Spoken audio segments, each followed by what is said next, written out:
Em nome do Pai, e do Filho, e do Espírito Santo. Amém. Querida irmã, querido irmão, a paz do Cristo ressuscitado habita em vossos corações. Salve Maria Santíssima, Virgem Imaculada.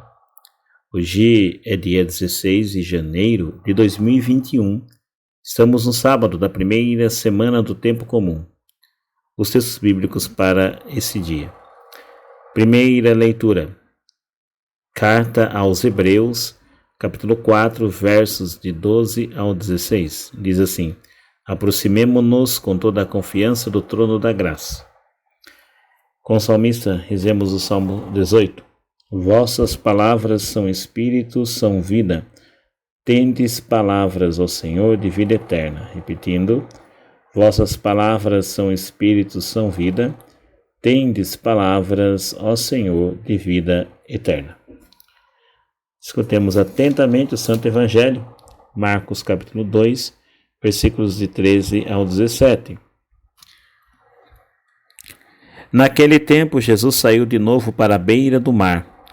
Toda a multidão ia ao seu encontro e Jesus os ensinava. Enquanto passava, Jesus viu Levi, o filho de Alfeu, sentado na coletoria de impostos, e disse-lhe: segue-me. Levi se levantou e o seguiu. E aconteceu que, estando à mesa na casa de Levi, muitos cobradores de impostos e pecadores também estavam à mesa com Jesus e seus discípulos. Com efeito, eram muitos os que o seguiam. Alguns doutores da lei, que eram fariseus, viram que Jesus estava comendo com pecadores e cobradores de impostos.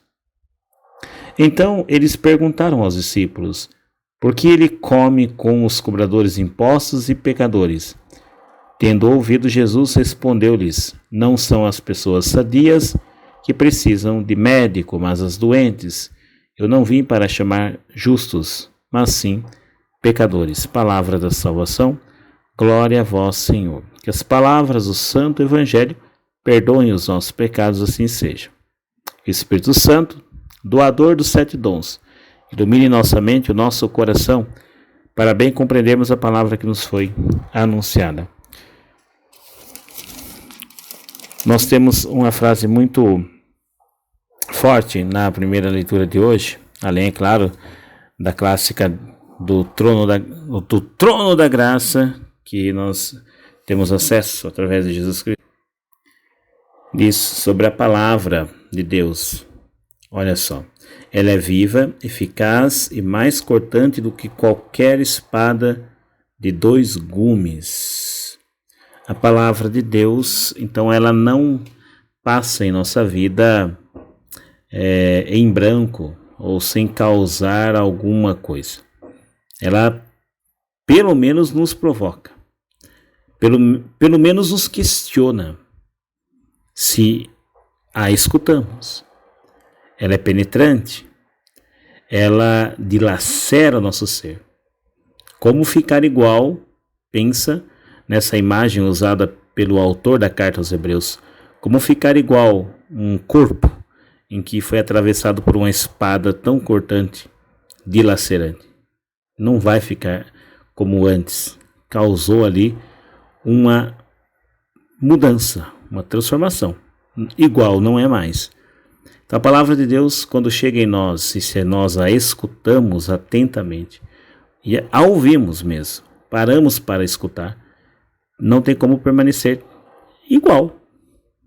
Alguma coisa muda em nós. Pelo menos nos questiona, nos faz questionar a nossa vida e o nosso viver. E essa palavra é tão forte e penetrante que quando ela soa da boca do próprio Cristo, aliás, sai da boca do próprio Cristo, é inevitável não ser vencido por ela. Levi estava na sua lida, no seu trabalho cotidiano. Era cobrador de impostos. Seu ofício, fazer o despacho dos pagamentos, era o que ele realizava de maneira assim rotineira. De repente, quando Jesus se aproxima daquela mesa, daquela banca de impostos, de repente ali está alguém que não é para Levi apenas mais um pagador de impostos. Para Levi ali está uma presença que é diferente de todas as outras. Ele só diz uma frase, só diz assim: olha, segue-me. Só isso. A palavra é penetrante, é cortante, dilacerante. Então a palavra que sai da boca de Deus, e o Cristo é a própria palavra encarnada, é o verbo que se fez carne. Então a palavra que sai da sua boca, a palavra de Deus, Deus mesmo falando, dilacera o coração daquele homem. Preconceitos ele sofria aos montes pela profissão que exercia. Por ser cobrador de impostos, era odiado pelo povo, porque era um serviço que, de certa forma, favorecia o Império Romano que dominava o povo, subjugava aquele povo. Então ele era odiado, sofria preconceito dos seus conterrâneos, e dos que são da sua própria religião. Como que ele poderia sentir-se bem servindo ao império? Era isso que se pensava. Mas tanto Mateus aqui como Jesus, e principalmente Jesus, não estão apegados a esses preconceitos. Jesus não está olhando ali um pecador público, um homem odiado, um homem rejeitado. Jesus está olhando o coração de Levi. E no coração de Levi, Jesus encontra uma resposta para o seu chamado.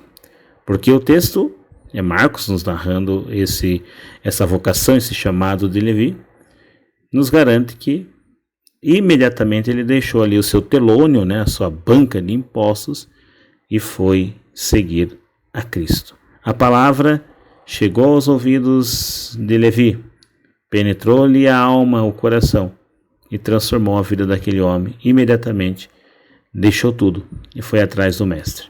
Jesus, mais uma vez, se reúne não somente com Levi, mas agora com muitos outros, também tidos como pecadores públicos de má fama, e Jesus come e se alimenta com eles. Um dos discípulos de Jesus é questionado por essa atitude do mestre. Por que o vosso mestre come, se alimenta, bebe, faz banquetes com pecadores? Por que ele se reúne com esse tipo de pessoas, já que essas pessoas não estão na graça, são desgraçados, já que são pecadores, não estão sob a bênção de Deus? Por que ele faz isso? Não precisou nem eles tentarem levar a pergunta de Jesus, porque o próprio Cristo ouviu a pergunta e ele mesmo respondeu. Não são as pessoas sadias que precisam de médico, mas as doentes. Eu não vim para chamar justos, mas sim pecadores. Uma pergunta para você e para mim. Também nós estamos doentes. Ou melhor, não é uma pergunta, é uma afirmação. Também nós estamos doentes.